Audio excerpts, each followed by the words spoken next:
What's good? It's Andrew from ProducerSociety.com. Today I'm talking to you about what I think is the best budget ribbon microphone, and that's the MXL R144. I think it's worth mentioning right away that I'm not really using this properly. I don't have my mic stand and my shock mount with me. Well, I do have my shock mount, but I don't have my mic stand or a pop filter because I let someone borrow it. But if you are going to use one of these, an MXL R144, or really budget, or any ribbon microphone for that matter, you want to make sure that you have the pop filter, and you want to make sure that you have some kind of a stand and a shock mount as well, because this isn't really the kind of microphone that you hold like this, the way that I'm using it. It's not the best way of going about it. Like even when I tap my ring against it like that, it picks up on that a lot. And if you make any plosive sounds, that's why I'm putting my face away like that, because I don't want to make loud P sounds, because you don't want to blow air directly into this mic, because you might actually tear the ribbon inside of it, which is it's not really a con specific to this particular mic, but it's a thing with ribbon microphones, and it's one of the reasons why people don't really use them anymore, because in now that condenser mics are so much cheaper and dynamic mics are so cheap and so durable, that using one of these is it's more of like a niche market. You feel me? It's more niche. Like if you're going to use one of these mics, it's probably best to use it for, if you're going to do spoken word recordings, or maybe you're recording like an acoustic guitar or an electric guitar with overdrive, and you want like more of a vintage sound to it. But either way, this is a great budget ribbon mic. If you want to get one, you want to test out what a ribbon mic is really like, this is a great option. You can see right away in this image that it's pretty well constructed. I know some people have said that it's not a well constructed mic and the build quality isn't that great. Personally, I disagree with that. I mean, it's made out of all steel, and that's kind of a thing that I really like about it. It's all steel. Even the grill is steel. Everything about it, it's definitely I think it's a great microphone personally. So here's all the stuff that you get with it when you buy it. You get this really, really nice carrying case. It's not the highest quality in the world. In fact, it's the weakest link in terms of, or rather when being compared to everything else that comes with it. But regardless, it's a pretty nice case, and it's definitely, I definitely appreciate getting something like that when you buy it. The shock mount is pretty good. You get a pretty solid quality shock mount when you buy it. Then you get, the connectors, and you get the manual, the cleaning cloth, and obviously the mic itself. Here's a picture of what this box looks like. It's kind of just looks like a standard toolbox, frankly.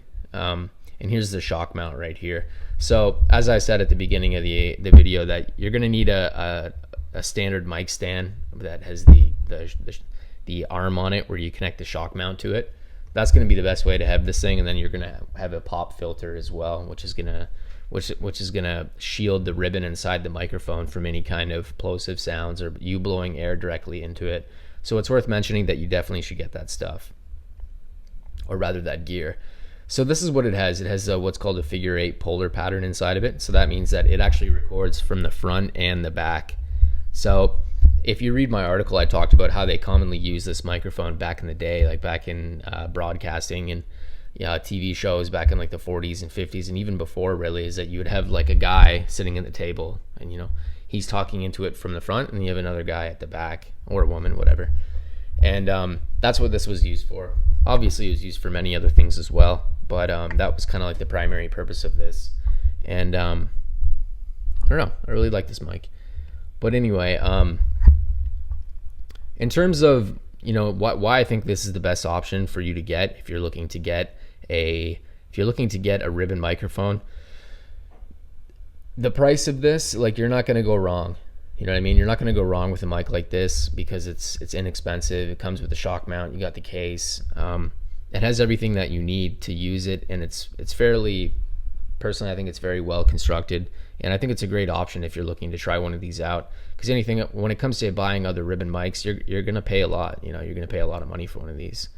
You can see here, and this is the steel grill, and I really like that about it. It's got a bit of leeway on it. So let's say in the case that you actually do bump it up against something, it'll at least absorb some of the shock. But as I've already said, you want to be extremely delicate when you handle this mic, because it has a ribbon in it, and you just want to make sure that you're not dropping it or banging it up against anything, or even like blowing into it. You know, you want to avoid doing that for sure. So yeah, that's kind of like the main issues with this, I would say. It's gonna have like a dark sound to it. That's kind of a characteristic of most ribbon mics. It has more of a dark, warm sound, and that's kind of a part of it. You know, some people might say that it's a con, but frankly, that's just a feature of a ribbon mic. If you want to see how I've set it up here, this is exactly what you do. You just plug in your audio interface and then your mic as usual, as you would with any other microphone. However, it's definitely worth mentioning that you do not want to run phantom power into this mic, because if you run phantom power into it, you're going to destroy it immediately. So don't do that.